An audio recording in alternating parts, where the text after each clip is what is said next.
Hello friends, एक नई कहानी के साथ। विनीता के विवाह को पूरे 11 साल हो चुके थे, परंतु मां बनने का सुख उसको मिला ही नहीं था। मंदिर, देवी, मनोती, व्रत, उपवास सब किया पर कुछ नहीं मिला। डॉक्टर ने भी कोई कमी नहीं बताई थी। दोनों में फिर पता नहीं किस पाप का फल मुझे ईश्वर ने दिया। यही सोचकर मन खराब किए रहती वनी विनीता। उसके दोनों देवरों की शादी उसके सामने हुई। साल भर में दोनों की गोद में एक एक बच्चा भगवान ने उनको दे दिया। रोज ही तकिया गिला करते उसकी रातें कटती। हालांकि पति कुछ कहते नहीं थे, पर जब शाम को बाहर से आते ही देवरानियों के बच्चे को लेकर व्यस्त हो जाते, उन्हें गोद में लेकर खिलाने लगते, तब विनीता का मन बहुत ही कुछ उठता। खैर, क्या भी किया जा सकता था। ऐसा नहीं है कि वह इन बच्चों से प्यार नहीं करती थी, वह तो जान छिड़कती थी उन पर, किंतु मन का एक कोना बहुत उदास रहता। उसका समय समय पंख लगाकर उड़ रहा था। इस बीच मंझले देवर का ट्रांसफर दूसरे शहर में हो गया। अब घर में छोटे देवर और देवरानी, उनकी छुटकी बेटी और वो उसकी दुनिया बन गई। अचानक उसे पता चला कि छोटी के पांव फिर से भारी हैं। मन में एक बार फिर अपनी कमी का एहसास तो हुआ, पर उसने भगवान की इच्छा के आगे हथियार डाल दिए थे। भोजन करते करते अचानक एक दिन उसने सुना, देवर देवरानी जी से कह देते, सीमा, हम अपना दूसरा बच्चा बड़े भैया भाभी को दे देते हैं, कैसा रहेगा? विनीता ने सुना तो वह धक से रह गई। कैसा होगा? मैं सचमुच में किसी बच्चे की मां नहीं बन सकती हूँ। अपनी खुशी के रो में वो देवरानी के चेहरे का भाव नहीं देख पाई। दूसरे दिन से वो देवरानी की ओर ज्यादा देखभाल करने लगी। विनीता इतनी खुश थी मानो वो खुद ही मां बन रही हो। उसने छुप छुप कर नए बच्चों के लिए कपड़े, मोजा, टोपा सब बना दिए। समय आया, छोटी देवरानी को बच्चा तो हुआ, किंतु बच्चा माँ के गोद में ही रहा। देवरानी के उदासीन व्यवहार ने उसका दिल एकदम तोड़ दिया। बची कुछ उम्मीद उसने उन दोनों की बात सुनकर छोड़ दी। जब देवर अपनी पत्नी को समझा रहे थे कि क्या हुआ अगर हम बच्चा भाभी को दे देंगे तो, और देवरानी का कहना है कि भाई बच्चा तो घर में ही रहेगा, मेरे पास रहे या उनके, मैं पूरा पूरा अपने बच्चे को किसी को नहीं दे सकती। बस पटाक्षेप हो गया। उसकी मां बनने का सपने का भी कुछ दिनों बाद फिर खबर आई कि मंजली देवरानी भी मां बनने वाली है। फोन पर खूब बधाई दी विनीता ने। मन बहुत रोया। उसका पर ईश्वर की इच्छा के आगे भला क्या हो सकता है।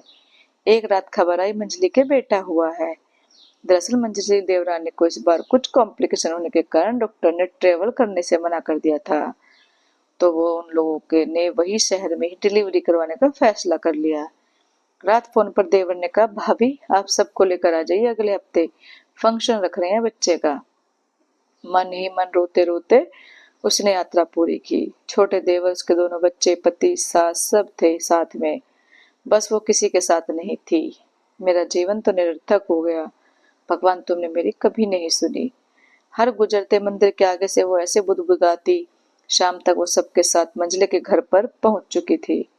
लंबा चौड़ा आयोजन, खूब लोग बाग, गहमा घामी, लेकिन उससे कोई ठीक से बात ही नहीं कर रहा था। कुछ औरतें कानाफूसी भी कर रही थी। पति भी आकर काम में रम गए थे। वो ही निठल्ली सी बैठी थी। तभी एक स्त्री ने कहा, आप विनीता जी हैं? जी हाँ, चलिए आप, कहकर वो औरतों और विनीता को एक कमरे में ले गई। वहां मंजली देवरानी बच्चे के साथ लेटी थी। उलाहना देते हुए बोली, दीदी कहाँ हो आप? शाम को हमारी गोद भराई का फंक्शन है और आप ऐसे मुंह उतार कर बैठी हो। चलो पहले आप तैयार हो जाइए अच्छे से, फिर बच्चों को संभालिए।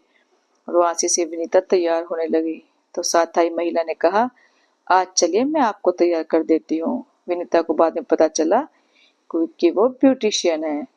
हल्के मेकअप, आंखों में काजल, बालों में ढेर सारा गजरा, लाल बनारसी साड़ी, विनीता का सौंदर्य देखते ही बन रहा था, किंतु आंखों में झुंझलाहट भी थी। गोद में बच्चा देवरानी के आया है और मुझे इन लोग क्यों इतना सजा रहे हैं। फिर हॉल में जहाँ कार्यक्रम होना था सब इकट्ठे हो गए। बच्चे को मंजली देवरानी एक बार फिर उसके हाथ लगाने नहीं दी थी, बस रोने रोने को हो जा रही थी विनीता। तभी मंजले देवर ने सबको शांत करते हुए कहा, आज का यह आयोजन मेरे बड़े भैया और भाभी के प्रथम पुत्र रत्न की प्राप्ति के उपलक्ष्य में रखा गया है। आप सब श्रीमती विनीता एवं राजेश जी को और नवजात शिशु को अपना आशीर्वाद देकर हमें अनुग्रहित करें। और मंजली ने आकर विनीता को उल्हाना देते हुए कहा, लो दीदी, अब अपने बच्चों को गोद में कब से लिए फिर रही हूँ मैं, थक गई हूँ भाई मैं। और विनीता के आंखों के आंसू झरझर बहने लगे। राजेश की बाहों का सहारा, उन दोनों के बीच नन्हा सा राजकुमार। सब मानो गुड़मुड़ हुए जा रहे थे। क्या मैं सचमुच माँ बन गई? तालियों का शोर, सबके मुस्कुराते चेहरे, मंझले देवर देवरानी की पुलकित मुस्कान, यही तो कह रही थी कि वो माँ बन गई। तो दोस्तों, कैसी लगी आपको ये कहानी? अच्छी लगी हो तो प्लीज लाइक, कमेंट और शेयर करना और चैनल को सब्सक्राइब करना। Thank you.